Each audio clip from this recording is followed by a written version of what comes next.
la Coupe du Monde 2026 à 48 et on pose la question, est-ce que c'est une bonne ou une mauvaise idée?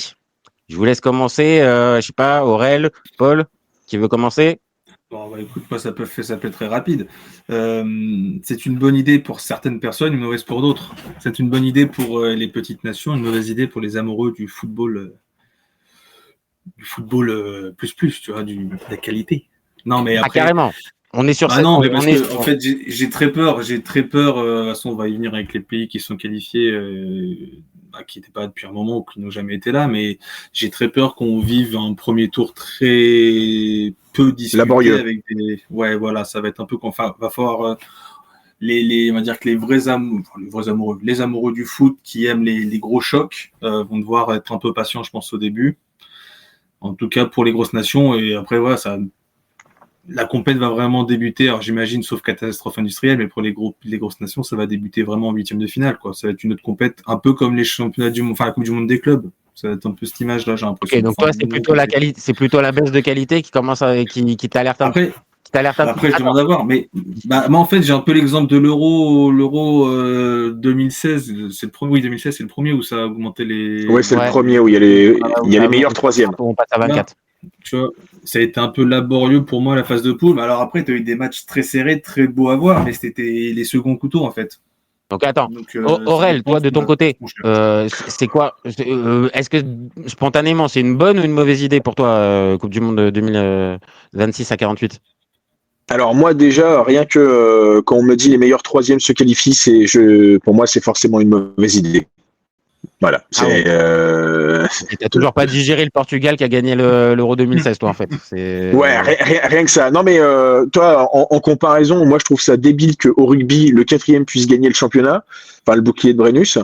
Donc là, c'est à peu près la même chose. Je suis désolé, t'es 3e et t'es 3e sur 4. Hein. T'es pas 3e sur 10, auquel cas, évidemment, je serais beaucoup plus magnanime. Mais je trouve que cette histoire de meilleur 3e, oui, en fait, ça a sauvé le Portugal en 2016, mais en fait, j'aurais autant ronchonné que si ça avait été la France. Et je prends d'autres exemples, c'est-à-dire que même le play-off de Ligue 2 ou le 3e, enfin, le troisième peut le 5e, perdre. t'as le 5e contre le 4e.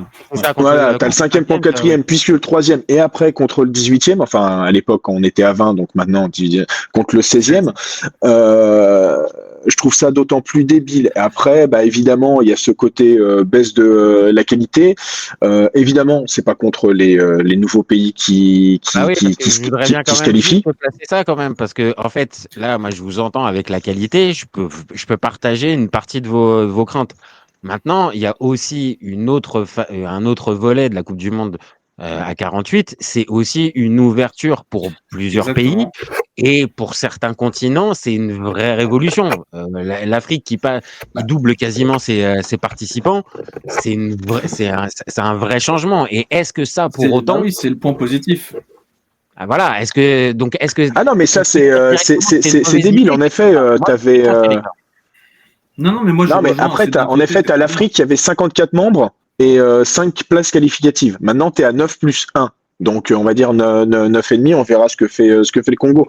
Et évidemment que quand tu regardes le nombre de membres de la fédération africaine, c'est un peu débile par rapport à la fédération européenne. Après, on peut voir aussi autre chose, c'est le développement du football dans comment il est.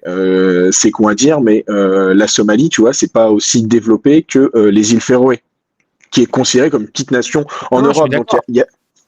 Donc, après, évidemment, le football, dans la manière dont on l'aime, il a ce côté universel, mais on voit, tu vois, regarde, le Cap-Vert, ça a bien bossé, ça termine premier de son groupe, donc ça finit dans les directement qualifiés.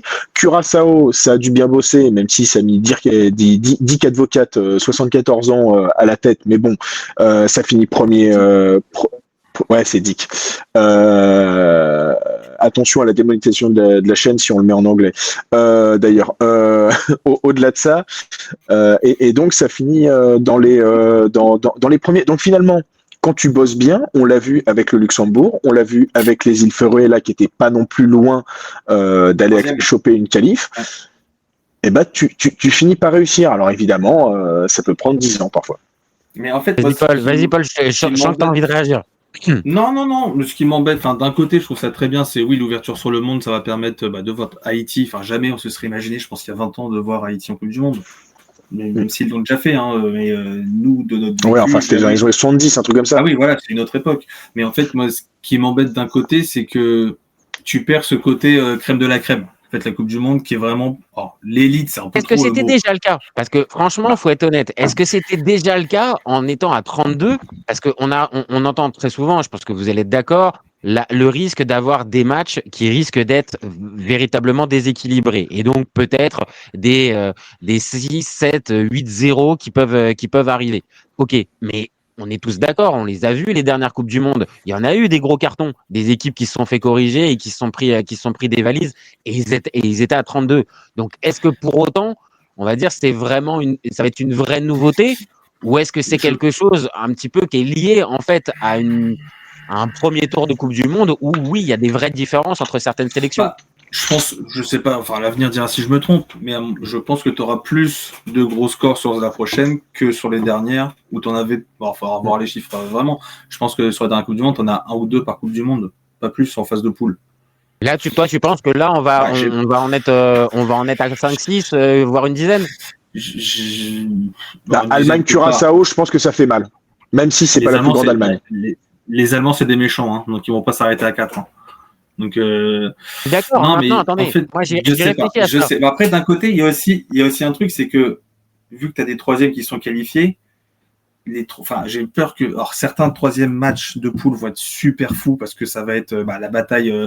Je une sorte d'Écosse-Danemark où ça va être une finale pour la qualif, ça va être un match avec un enjeu fou et sur le terrain, ça va s'envoyer des parpaings. Mais d'un autre côté, tu auras une équipe qui est, en fait, à partir de 4 points, tu es sûr d'être qualifié. Et ça va être trop de calculs. Enfin, ça va un peu fausser. J'ai un peu peur de ça aussi. Moi, spontanément, je vais plutôt vers la bonne idée plutôt que la mauvaise idée. Même si je sais que c'est impopulaire et que beaucoup de gens disent que la question du niveau, forcément, va être changée. Maintenant, là où je vous rejoins, là où je suis un peu dérangé, c'est par cette fameuse question de la 3e place où tu peux te qualifier et avec les fameux 4 points, t'es déjà qualifié. Donc oui, on risque d'avoir peut-être certains groupes. La dernière journée de groupe, elle risque d'être un peu inintéressante. Mais c'est pareil. Selon les matchs, sur le scénario. Mais c'est pareil. Si tu donnes accès à la 3e place, tu vas aussi avoir des équipes. Alors peut-être le niveau sera moindre, mais un certain suspense aussi pour savoir qui va terminer aussi à cette 3e place. Comme on a pu l'avoir aussi dans les éditions de l'Euro à 24, où tu as à certains moments l'Islande qui arrive à se qualifier et qui bat l'Angleterre, par exemple. Non, mais aussi la CAN, tu vois, la dernière CAN, c'est ça, où tu as un calcul jusqu'au bout pour savoir si la Côte d'Ivoire va faire partie des meilleurs 3e. Mais tu vois, d'un côté. Ça a donné un scénario dingue. Et ça a donné un scénario dingue derrière. Ah, mais d'un côté, de toute façon, ça permet de donner un suspense monstrueux dans toutes les poules, parce que dernier match, tu auras forcément de la bataille pour cette 3e place. Mais d'un côté, ça va plus. Enfin, ça va jouer aussi sur le côté, ça fausse un peu la compète. C'est que tu avais un truc assez simple. Avant, c'était une première rencontre le deuxième le poule A rencontre le deuxième de poule B. Le deuxième de poule A rencontre le premier de poule B. Et là, c'est 2 troisièmes de la poule A. S'il est meilleur 3e, ça dépend. Si l'autre meilleur 3e, c'est la poule D, E, G, pour savoir s'il se place ici ou ici. Je suis d'accord. Et il y a des histoires de calcul. En fait, il y a des histoires de calcul pour savoir dans quel tableau te retrouver. Et ça, c'est pas bon. C'est ça. En fait, d'un côté, tu as un premier de poule qui va jouer en 3e de poule et un autre premier de poule qui va jouer en 2e de poule. Enfin, il y a un déséquilibre, je suis d'accord. Alors que le premier qui joue le 2e, il y avait une certaine hiérarchie qui était respectée. C'était cool. Réglé, c'est simple. Et le dernier point aussi, c'est que la FIFA espère avoir plus de droits TV. Quand on voit, on en a parlé hier entre nous sur la Champions League, enfin Canal+. Finalement, on voit qu'ils ont beau avoir rajouté plus d'équipes, les droits TV, ils n'ont pas augmenté de plus belle. Et en effet, c'est pas, et là c'est pas méchant quand je vais dire ça, c'est pas Curaçao et Cap-Vert qui vont payer 3 milliards pour voir les joueurs à la Coupe du Monde, quoi.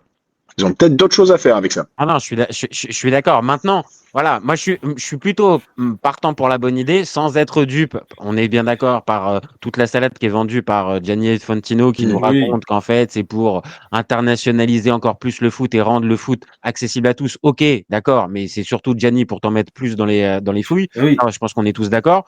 Maintenant, comme je l'ai dit, rendre l'accès à la Coupe du Monde à plus de pays et permettre par conséquent à certaines sélections de pouvoir réaliser le rêve. Tu l'as dit, Curaçao, Haïti et d'autres pays comme ça.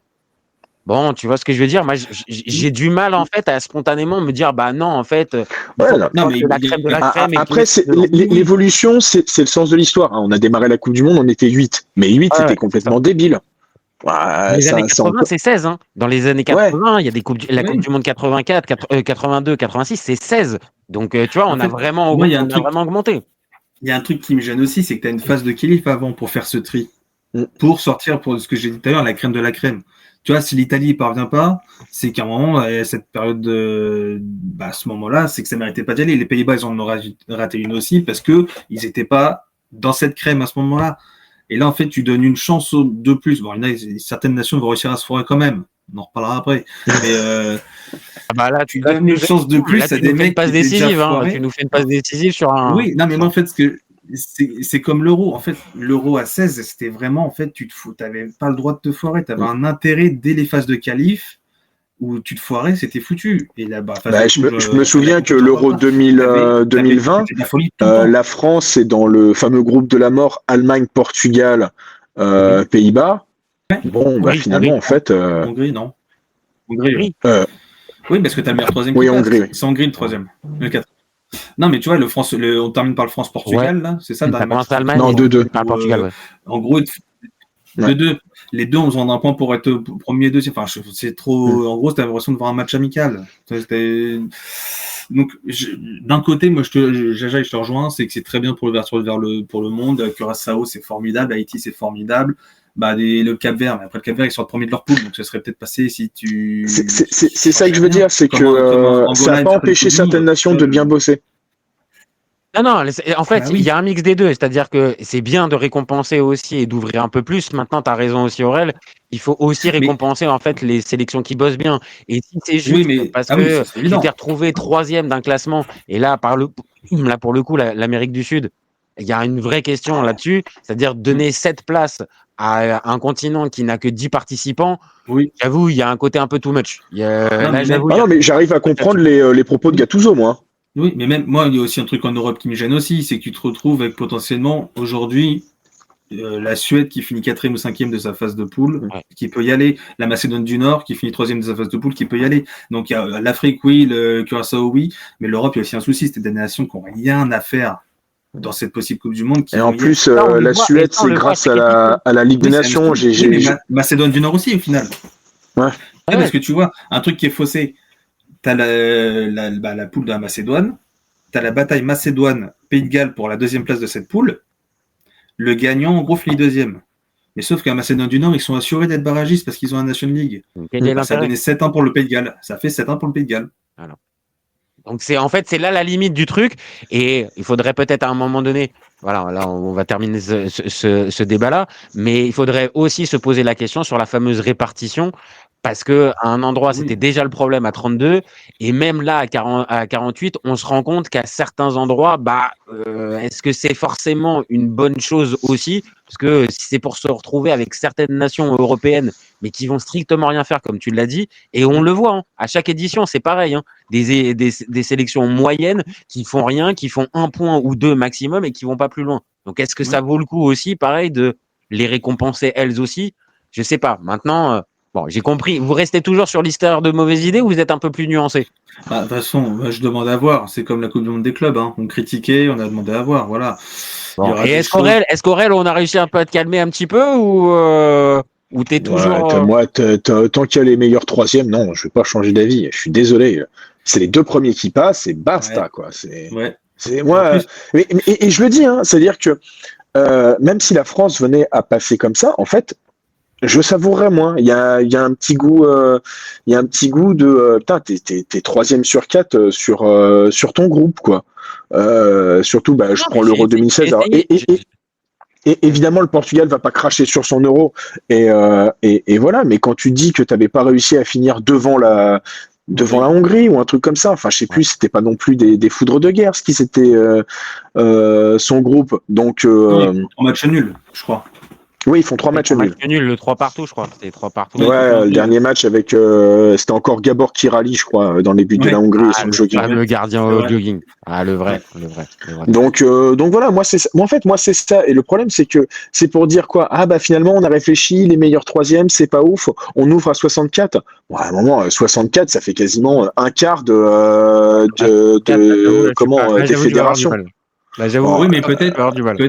D'un côté, ça permettra à l'Italie de pas rater une 4e Coupe du Monde de suite. Et pas écoute, t'avais déjà essayé, t'avais déjà lancé l'assist juste avant. Ou alors de voir la Nouvelle-Calédonie en Coupe du Monde. Ah, écoute, attends. Parce qu'à un moment, si tu ouvres des places, ouvre pour l'Océanie, quoi. Moi, je veux voir les Papous. Aussi, je suis d'accord.